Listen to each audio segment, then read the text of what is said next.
All right, YouTube, it is Mr. Mean here coming at you this fine Sunday morning. Gonna do a little prep work for my Fallout game tonight, but I wanted to do another test video for my painting channel. The art is the mini. I had double echo audio coming through, and I just want to see if I've got it resolved. I think I do, so you guys let me know down in the comments. But while I make this video and I get some testing done, so to speak, I wanted to play around with some stuff here. It looks like the lighting is okay. Let's see, yeah, we can see okay. I need another light on top of the camera shining down right here above me. I'm gonna have to work on that. But today's video du jour, as always, is I wanted to talk about Warlord. If you don't know what this, if you're a miniature gamer, and everybody knows Warhammer and 40K and Age of Sigmar, and of course the old world. There's a lot of other good miniature games out there, and I think they get overlooked. And I think what I'm going to do is I'm going to do a focus video on my channel for these games. I'm going to turn my down a little bit because I'm peaking really hard here. I don't want to blow your speakers out. There we go. That's a little better. Maybe a little more. Boop. There we go. There's a lot of good miniatures games out there. Oh, I'm still peaking pretty hard. I have one of those voices. Okay, there we go. All right, so hopefully this is a little better. We're going to actually come down a little bit more. There we go. Alrighty, so there's a lot of good miniature games out there, and I think I'm going to do a separate video in this format, what you're seeing here, and we're going to talk about. But today I want to talk a little bit about Warlords 2nd edition. There is a second book. I don't remember what it's called. I do not have it. I need to go on Reaper's Find Riffs books. There's a note to myself. To get that second book, because I don't have it. I don't even know if it's available. This game was super easy, and you know, one of the cool things about it is you had, move my glue here out of the way, so you had a data card. Get that in the screen there. You had a data card. So this is a data card. Now for a while they were selling their Warlord Dark Haven miniatures with a data card. I don't think they're doing that anymore. Unless you find some old miniatures like at your local game store, you might see this data card in there. And it was pretty useful. What was neat about this is, you know, you had all your basic information here, but you had multiple lines, right? So you see all the lines here. It gave you all your special abilities, your melee attack value, your number of melee attacks, range attack value, number of ranged attacks, command points, if I remember correctly. It's been a long time, and I don't have my reading glasses on. I think I left them upstairs. Let's see, I might be able to cheat and use these. Yeah, there we go. I can. That's the joy of you guys not being able to see me. CP stands for casting power. So yeah, if they had magical ability, the game is based on D10s. And so what would happen is as a unit gets wounded, with no wounds, it goes on this first track here for your DT, which was damage track. MOV was movement. Discipline, that was like your willpower almost. DV is defensive value, and an MD is magic defense. SA was special abilities, and only certain troops had SA special abilities, not all. This guy here, example, is a Crusader. He's good alignment. He cost 120 points. He gets on a standard size base, which at this time was 25 millimeter, but you could scale these up to, you know, 32 millimeter or 30 millimeter, whatever you wanted. His rank was, he was a unique captain, which means in every 4 to 10 squad you could have one. So a minimum squad size is 4, maximum squad size is 10, and you could have one. And he was human. I don't know what that stands for. 8. Number 8. SKU. Oh, okay. So if you wanted to go on Reaper's website and put that SKU number in, you could find this model, which is kind of cool. I don't know if they have a picture of them. They don't. Ah, rats. But what was cool is as your model took wounds, right, you would go down these. So if you took one wound, you would go to this track. So, and then every, you know, you move 6 inches. Your discipline was 8. Your defensive value was 8, and your magic defense was 12. And then your second wound, it would obviously go down a little bit. Special abilities, he was a warcaster. 14 special abilities. That's a little further down the page right here. So you can see melee attack value, melee value, and so it was a really cool game. Not mass warfare, but skirmish level combat, and it was a lot of fun. And so what I thought I wanted to show today while I'm just testing this video is I'm going to move this over here, get it out of the way, and then what we're going to do is this is Perdomo Lot 23. This is an old wooden box. This is a cigar box. I'm a cigar aficionado. I don't like to smoke, but I do love the smell of cigars. And every once in a while, I will smoke a cigar, especially with my buddy Mike Wilster. But unfortunately, he lives in Arizona now, and I live in Minnesota. So, but we do have a really good cigar shop here. And one of the neat things about this hobby is the innovation to use different things and recycle. We have such a great opportunity in this hobby to recycle material from everyday, you know, utensils, pill bottles. You know, instead of throwing it in a plastic heap, keep a couple of them, use them to make painting handles. They work great for that. Styrofoam or foam. You know, this is just my foam. This is a scalpel, so it's very, very sharp. It's even a little sharper than your average X-Acto knife, I feel. You know, so just reusing stuff like that, plastic bins and things like that, I find reuse for them. But what was neat is I got into Warlord pretty hard. I ran several demos while I lived in Arizona at the local game store, and one of the things that was really neat is at the time, Reaper sent me a ton of lead. And unfortunately, I never got to it. I don't even know what happened to all that lead. I might have gave it to Mikey. I'm not sure. I don't know whatever happened to it. I think it might have got thrown in the bin, which I'm really bummed about. But at the time, I was going through a horrible divorce, and well, things happen, and you know, it is what it is. But on to the point of recycling. This is a cigar box. It's nothing fancy. It's a very nice, as you can see here, it's a very nice cigar box, you know. And what's nice is you open it up and you've got all your miniatures. Now I put a piece of tin down in it, and then I did little magnets, as you can see right there, the little magnet, and it sticks to them. It's a D10 game. We use D6s for wound counters and stuff like that. I got some extra magnets here I need to glue on. I think one of these guys is, somebody's missing a magnet here. Who's missing their magnet? We'll figure it out.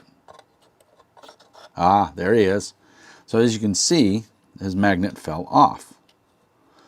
So what we're going to do here is we're going to take the magnet and we're going to re-glue it. Because one of the nice things is this is super glue, brush and nozzle. This stuff is amazing.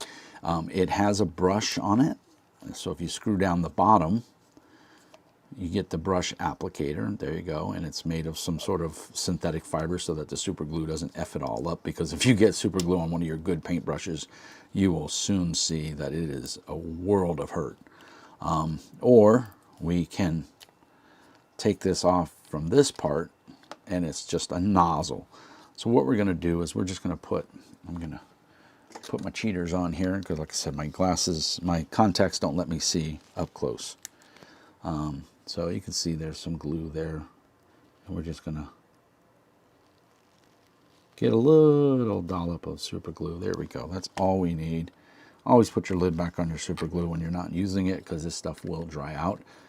And this stuff is not necessarily cheap. Although I buy mine at the local hardware store, I don't go and buy the super expensive, you know, Citadel or whatever stuff. I just buy the cheapest I can find. So there we go. We got our magnet back on there and pretty much back in the same spot it was in. I'm going to let that sit. One of the cool things you can get is This stuff right here, this is Zip Kicker, accelerator for super glue. But here's the neat thing, moisture accelerates it as well. So this stuff is kind of, I mean, it's good and it's bad. It's messy, it smells funny. It does, I've got quite a bit left in there. But if you just exhale on these, if you're not in a hurry, super hurry, you can just exhale on it and you can do a pretty good job of getting that magnet to stick pretty solid. So, because the moisture in your breath is what seals it, which reactivates it. So hopefully that's on there pretty good.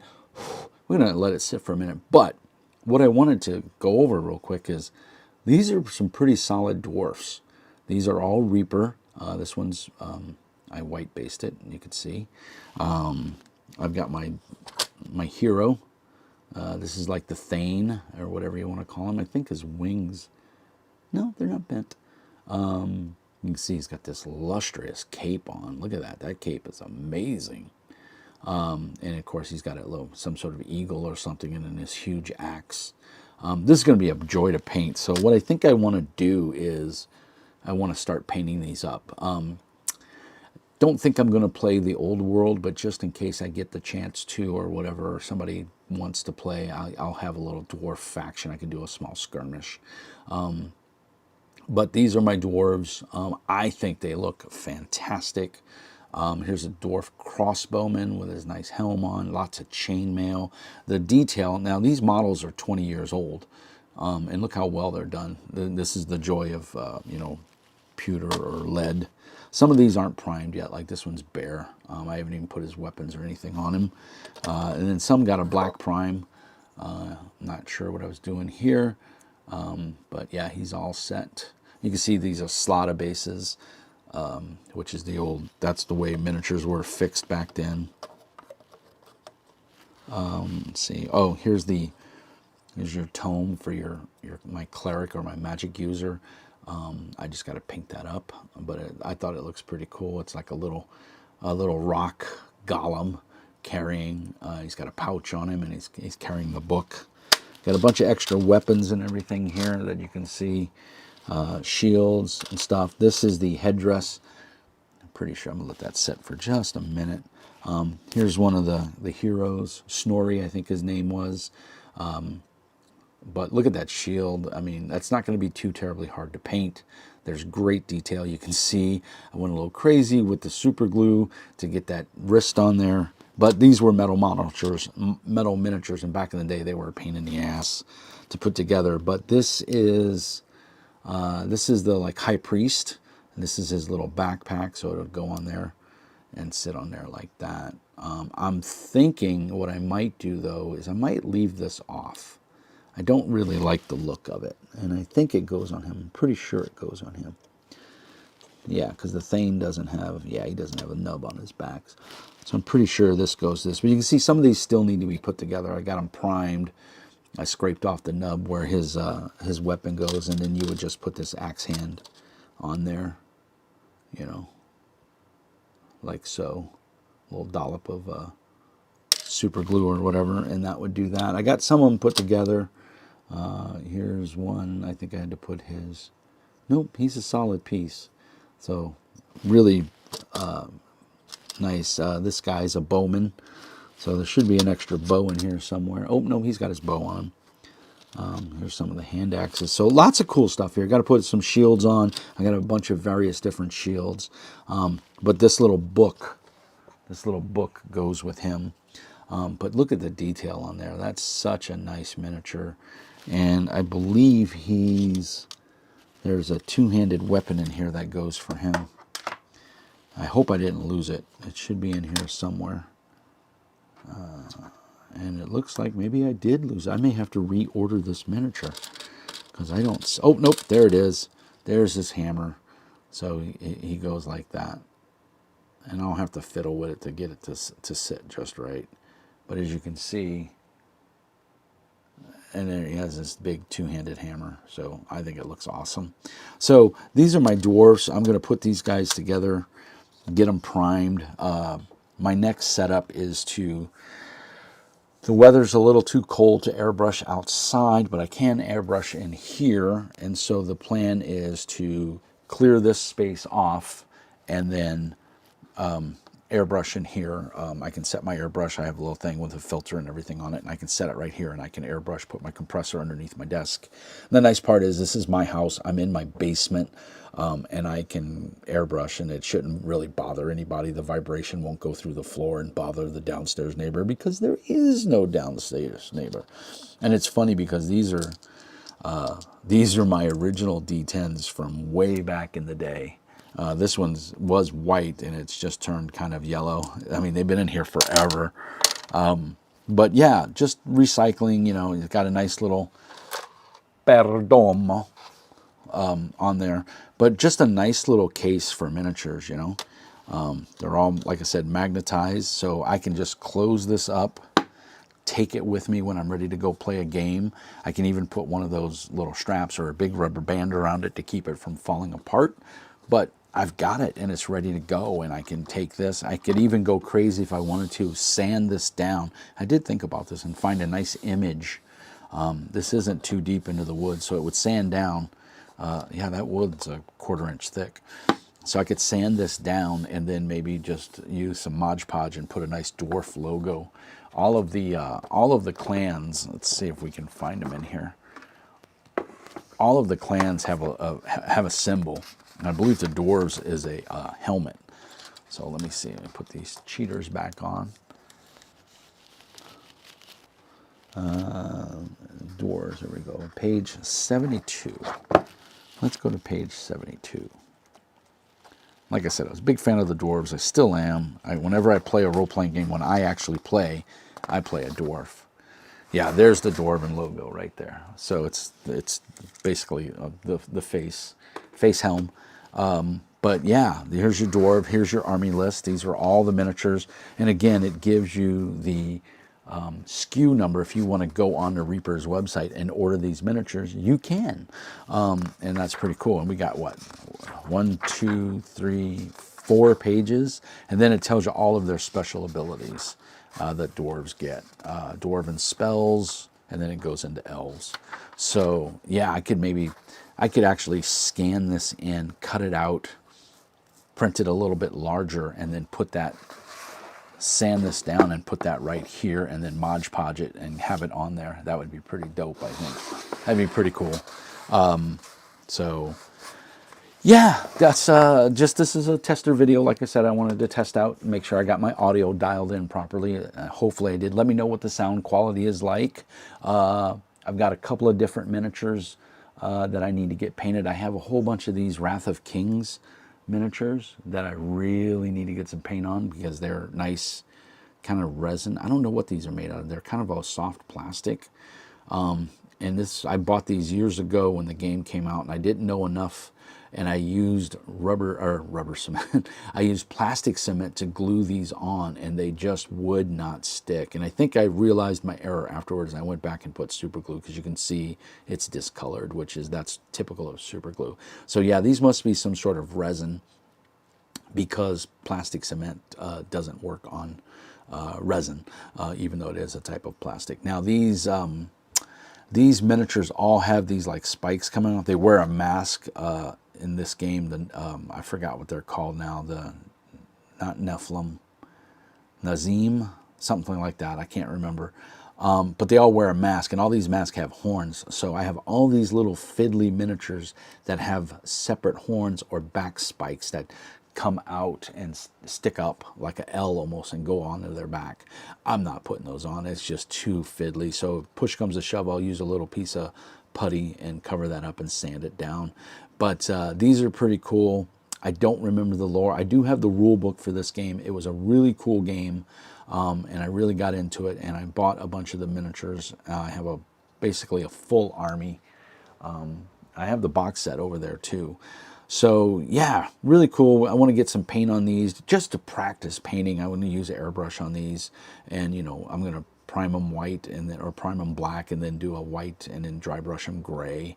And then there's a lot of flesh tone on this, so these are going to be good for practicing flesh color. So I got a bunch of these models. in different types. These are like the warrior women. I love the shields, and that's their symbol. So yeah, these are really cool. They have tape over their nipples, and they're basically the demon mask with the shield makes them pretty tough, but you can see they're not wearing a lot of armor, and they are some chunky girls, and they kick ass in combat. So I really like the models. I've got some bigger models that are going to paint up really nice, so probably start painting those on the channel as well. So I want to look forward to that. I have a whole bunch of the core space stuff I want to paint up. This series came out a little dark. I don't think I dry brushed it bright enough. But I mean, it's tabletop ready. It's good enough. I mean, it looks really dark here because I don't have enough light. I need to get some better light under here. Yeah, if I can't get that light close enough. I have an external battery pack that I can put this little light on for right now. But this guy came out pretty good. I need to do some touch up on his weapon. But yeah, pretty happy with these. I think this guy came out really well. I don't know how well you can see him. There you go. Oh, there you go. Yeah, he came out pretty good. I tried to keep the theme going of blue for everybody. This is my dwarf that was for a role-playing campaign that I was playing in, and then I dropped out of because I just didn't have time. But yeah, I got to finish him up. He's got some weapons and stuff that need to go on. But I really like the model, so I want to finish him as well. So there you go, guys. Just a quick what's going on the channel. I've got some Infinity stuff to paint. I got my bodyguard here. I want to get painted up because I think he's pretty badass. I got his backpack. Got them all glued together. Got him dry brushed. I think I need to do a lighter, bright white on him. To dry brush him, and then I think he'll be ready to start painting because he came out really nice. So I'm babbling now. I just want to do a quick video. More painting videos coming soon, and we'll get everything going here. Just trying to get this all dialed in. Let me know what you think about the audio quality, and then as always, peace, love, hair grease. Remember, be nice, and happy weekend. I will talk to you guys soon.